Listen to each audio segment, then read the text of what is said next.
चितवनमा corona संक्रमण घट्दै पछिल्लो 10 दिनमा एकजनामा पनि कोरोना संक्रमण भेटिएन। चितवनमा भेला र बैठक नगर्न प्रशासनको निर्देशन उल्लङ्घन गरे कारबाहीको चेतावनी। काम गर्नेका लागि बजेट अभाव हुन नदिने कृषि मन्त्री लामाको प्रतिबद्धता, व्यावसायिक उत्पादनमा जोड।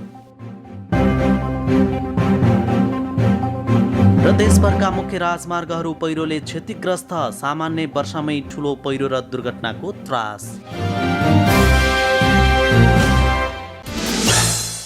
चितवनमा पछिल्लो समय कोरोना संक्रमण घट्दै गएको छ। पछिल्लो 10 दिनमा चितवनमा एकजनामा पनि कोरोना संक्रमण भेटिएका छैनन्। भरतपुर अस्पताल कोभिड-19 प्रयोगशालामा सोमबार गरिएको परीक्षणमा पनि चितवनमा कसैमा पनि कोरोना संक्रमण नभेटिएको प्रयोगशालाकी प्रमुख डाक्टर नीतू अधिकारीले जानकारी दिनुभयो। सोमबार 140 स्वाब परीक्षण गरिएकोमा सबैको रिपोर्ट नेगेटिभ आएको प्रयोगशालाकी प्रमुख डाक्टर अधिकारीले बताउनुभयो। चितवनमा पछिल्लो पटक साउन 9 गते भरतपुर महानगरपालिका 11 का 46 वर्षीय पुरुषमा कोरोना संक्रमण देखिएको थियो। त्यसयता कोरोना संक्रमित फेला परेका छैनन्। चितवनमा हालसम्म 115 जनामा कोरोना संक्रमण पुष्टि भएको छ, जसमध्ये 108 जना निको भएर घर फर्किएका छन् भने 1 जना संक्रमितको मृत्यु भइसकेको छ। चितवनमा हाल 6 जना कोरोना संक्रमित मात्रै उपचाररत छन्। जिल्ला प्रशासन कार्यालय चितवनले जिल्लामा कुनै पनि भेला र बैठक नगर्न कडा निर्देशन दिएको छ। प्रशासनले सोमबार एक सूचना जारी गर्दै सो निर्देशन दिएको हो। जिल्लामा केही सहकारीले साधारण सभा, विद्यालयले अभिभावक भेला र अन्य सङ्घ-संस्थाले बैठक भेला गरेको सूचना प्राप्त भएको भन्दै प्रशासनले कोरोनाको जोखिममा यस्ता कार्यक्रमहरू उच्च हुने हुँदा कुनै पनि भेला र बैठक नगर्न निर्देशन दिएको छ। निर्देशनलाई अवज्ञा गरी त्यस्ता कार्य गरेको पाइएमा संक्रामक रोग ऐन 2020 बमोजिम कारबाही गरिने पनि प्रशासनको सूचनामा जनाइएको छ। प्रशासनले सूचनाको बदार्थ चितवनका 7वटै स्थानीय तह, जिल्ला सहकारी सङ्घ, शिक्षा विकास तथा समन्वय इकाइ र विभिन्न सङ्घ संस्थालाई पठाएर आवश्यक समन्वय र सहयोग गरिदिनुहुन अनुरोध गरेको छ। बागमती प्रदेशका भूमि व्यवस्था, कृषि तथा सहकारी मन्त्री दावा दोर्जे लामाले कृषि क्षेत्रमा काम गर्नेहरूका लागि बजेटको अभाव नहुने बताउनु भएको छ। चितवनको राप्ती नगरपालिका 7 गुणगाउँमा साना किसान कृषि सहकारी संस्था लिमिटेडले निर्माण गरेको थ्रेसिङ फ्लोर ओपन सेडको उद्घाटन तथा कृषि सामग्री हस्तान्तरण कार्यक्रममा बोल्दै मन्त्री लामाले प्रतिफल दिने सहकारी संस्था र किसानलाई सरकारले निरन्तर सहयोग गर्ने बताउनुभयो।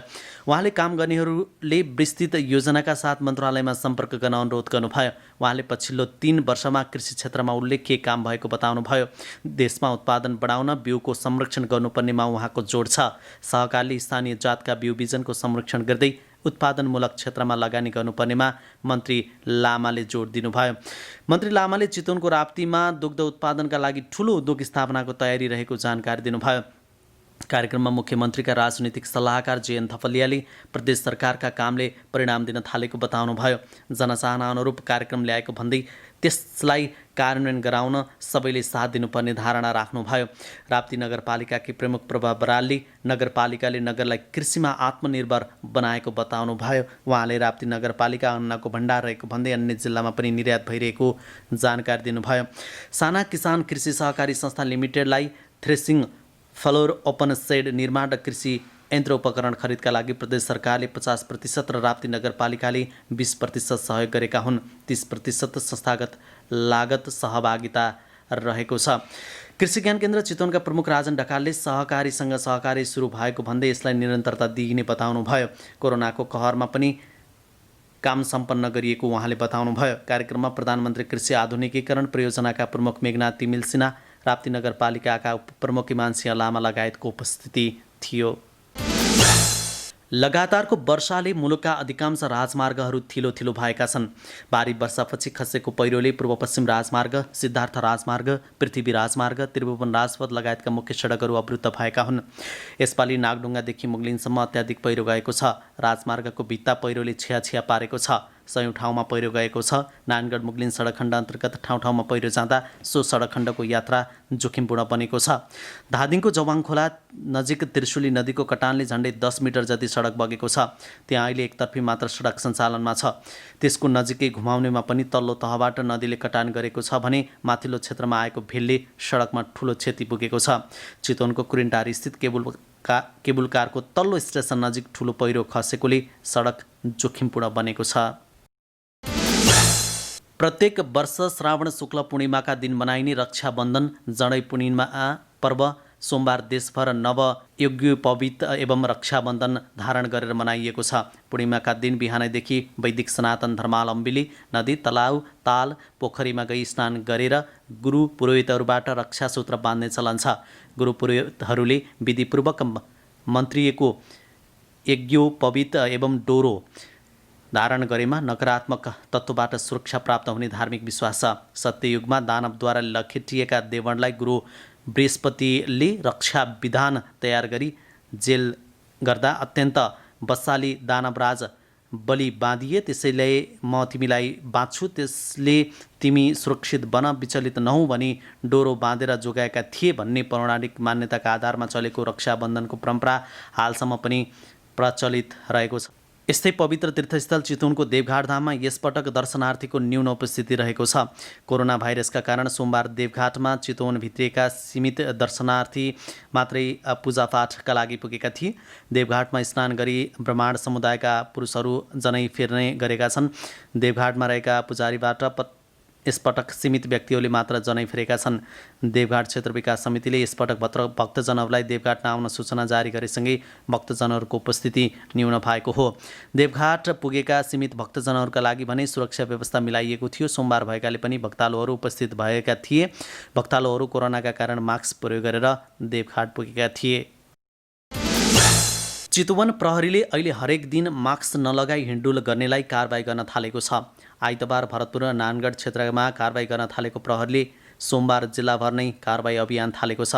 मास्क नलगाई हिँडडुल गर्नेलाई धमाधम कारबाही गर्न थालिएको जिल्ला प्रहरी कार्यालय चितवनका प्रवक्ता एवं प्रहरी नायब प्रेक्षक सूर्यबहादुर थापाले जानकारी दिनुभयो।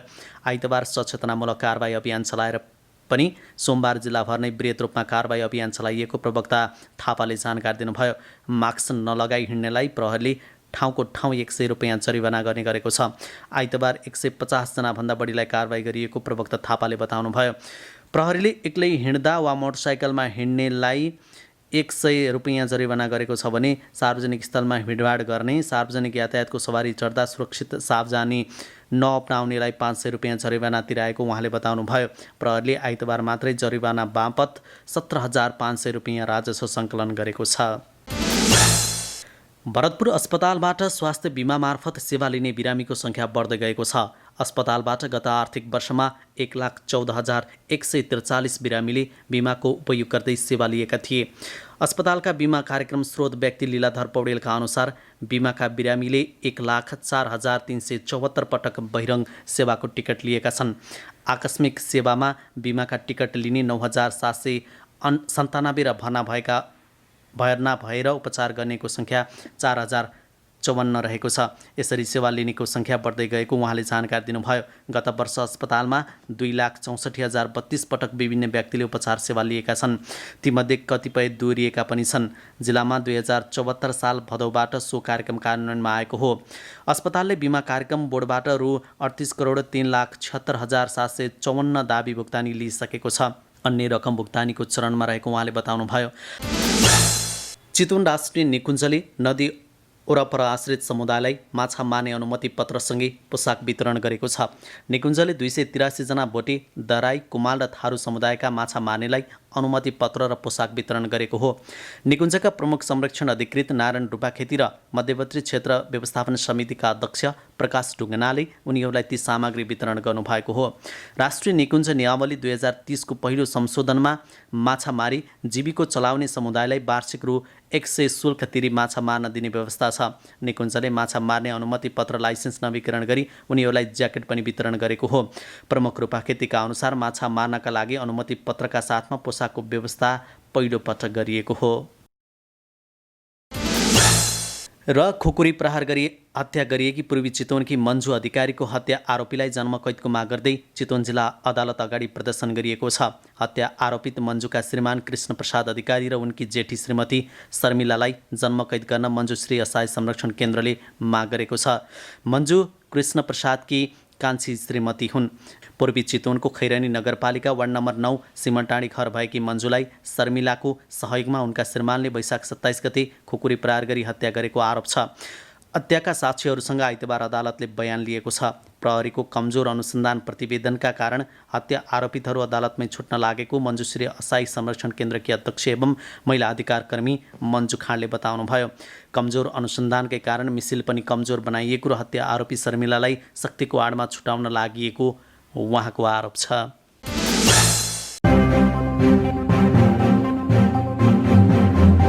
चितवनमा कोरोना संक्रमण घट्दै पछिल्लो 10 दिनमा एकजनामा पनि कोरोना संक्रमण भेटिएन। चितवनमा भेला र बैठक नगर्न प्रशासनको निर्देशन उल्लङ्घन गरे कारबाहीको चेतावनी। काम गर्नेका लागि बजेट अभाव हुन नदिने कृषि मन्त्री लामाको प्रतिबद्धता, व्यावसायिक उत्पादनमा जोड। र देशभरका मुख्य राजमार्गहरू पहिरोले क्षतिग्रस्त, सामान्य वर्षामै ठुलो पहिरो र दुर्घटनाको त्रास।